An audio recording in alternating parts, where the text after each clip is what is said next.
अपंग असूनही एवढी भारी कलाकारी फक्त आमच्या गावाचे व्यक्तीच करू शकतात. तर हर हर महादेव पब्लिक, आज आहे महाशिवरात्री आणि मी घेतो आहे 10K फॉलोअर्स 50 दिवसात चॅलेंज. आणि आज आहे आपला पहिला दिवस आणि आपले फॉलोअर्स आहेत 125. तर व्लॉग आवडला तर फॉलो करा. गल्लीतल्या गल्लीत गाडी घेऊन ये ना भाऊ, मी निघालो महादेव मंदिराकडे. गेलो तर पाहत होतो काय, तोच बँडचा स्पीकर जो शिवजयंतीला आणला होता तोच यांनी उचलून आणलेला होता. हो बापरे, इथे ना कोणाला स्पीकरचं कनेक्शन येत नाही, पण हा म्हणे असं कर, तो म्हणे तसं कर. म्हणता असा मध्ये असेल काही चाललं, तो बँडवाला आहे ना आपला पण बरी. तसं तर मला बी येत नाही, पण मी का शांतपणा करतोय. या वेळेस ना मी ना पुण्यावरून ना रितसर आलो होतो, पण मला बोलायला चान्स भेटून गेला ना. मग मी पण दिला डायलॉग, काय रे भाऊ पुन्हा इंगी लागणार का, स्पीकर मग गाणं चालू होईनात नाही होईनात, लहान पोरं म्हणे लाव म्हणे धोकेबाज गाणं म्हणे. म्हणतो ओ चक गेल ना आज महाशिवरात्री, म्हणता आज बोले बाबांना गाणं वाजतील का तर धोकेबाज सांगितलं ना. म्हणतं ओ बाबी येतं काय खांद्यावर धरून धरून नाचतायत. म्हणतं काय रे म्हणे आज बोला बाबांनी शादी म्हणे नाचू दे म्हणे आमले. म्हणतं नाचा रे. त्या दिवशी ना शिवजयंतीला येत होते बरं मारामारी करणारे, बेकार आहे ते. तर जाऊ द्या, मी तुम्हाला बोललो होतो ना स्टार्टिंग मध्ये की आमच्या गावाचे व्यक्ती जे कलरिंग आणि डिझाईन मध्ये ना माहीर आहेत ते म्हणजे चेतन पेंटर.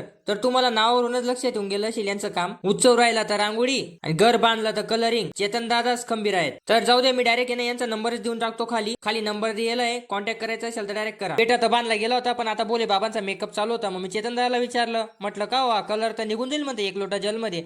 नाही म्हणे अहो पक्का कलर आहे म्हणे, टेन्शन नको घेऊ. आरती चालू होईल आणि आम्ही तिथं राहणार, असं होईल का. आरती संपली आणि आम्ही हजेरी लावली तिथं. म्हणतं असं देव पाई का. आता प्रसाद वाटप चालू झालेला होता, यांना म्हणतं नीट वाशा तर वाटा नाही तर उद्या असाला उलट करी म्हणतं बट. म्हणे तू तुनं काम कर म्हणे. मग मला काम दिलं होतं, चला 10 रुपये बेर पिसोडी भरा आणि बोरे वाटा, एवढंच होतं. तर व्हिडिओ आवडला तर व्हिडिओला ना फॉलो करायला विसरू नका.